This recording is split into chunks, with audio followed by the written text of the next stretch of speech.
மாற்றுத்திறனாளிகளுக்கு வீட்டுக்கே கொண்டுட்டு வந்து போடணுமா போடக்கூடாதா?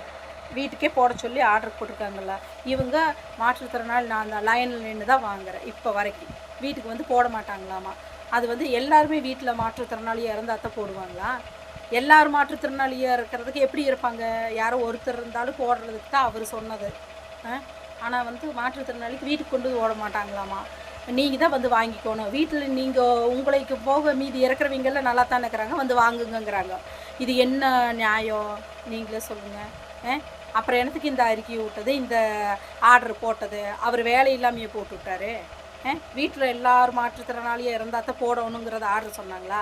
கேட்டால் இவங்களை கேட்டால் அவங்க என்னங்கிறாங்க, இங்கே வரலிங்கிறாங்க. எங்களுக்கு ஆர்டர் வந்தால் தான் நாங்கள் இது என்னங்கிறது எனக்கு ஒன்றுமே புரியல. தயவு செய்து கட்சியில் இருக்கிறவங்களா இருந்தாலும் சரி, யார் இருக்கிற யாரோ ஒருத்தராது எனக்கு தெரியல. அதனால் சொல்லுங்கப்பா, தயவு செய்து இதை ஒரு இதாக பண்ணி சொல்லுங்கள். மாற்றுத்திறனாளிக்கு வீட்டில் வந்து போடுறதுக்கு உண்டானது சொல்லிடுங்க, போட சொல்லுங்கள்.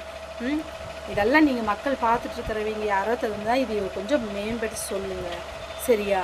அப்புறம் இந்த கைரேகை உலகாது அத்தனை பேர் இருக்காங்க, அவ்வளோ பேர் பாவம். வயசானவங்களே அத்தனை முக்கால்வாசி பேர் வயசானவங்க போய் அப்டேட் பண்ணிட்டு வந்தாலும் அங்கே போங்க இங்கே போங்க. எப்படி போவாங்க? அவங்களால முடியுமா? பஸ் ஏற முடியுமா? முதல்ல அவங்க எப்படி ஒன்று கார் வச்சுட்டா போக முடியும்? அவங்க அந்த அளவுக்கு இருக்கிற அப்படி இருந்தால் ரேஷன் கிடைக்கே வாங்கிறதுக்கு வாங்க மாட்டாங்க. எல்லாம் அன்னடங்காட்சிக்கு தான்.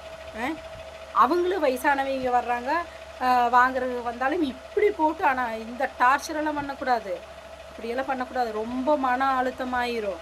அந்த வயசானவங்க அத்தனை பேர் எங்கள் சித்தப்பான்னு மட்டும் நான் சொல்லலை, இப்போ சித்தப்பாவுக்கு சொல்லணும் பேசுகிறேன்னு நீங்கள் நினச்சிக்க வேண்டாம். அத்தனை பேர் வந்தவங்க அத்தனை பேர்த்துக்கு விலக மாட்டேங்குது. முக்கால்வாசி பேர் வயசானவங்க. அதுக்கு எங்கெங்கோ இருந்தாலும் வருதுங்க பாவம்.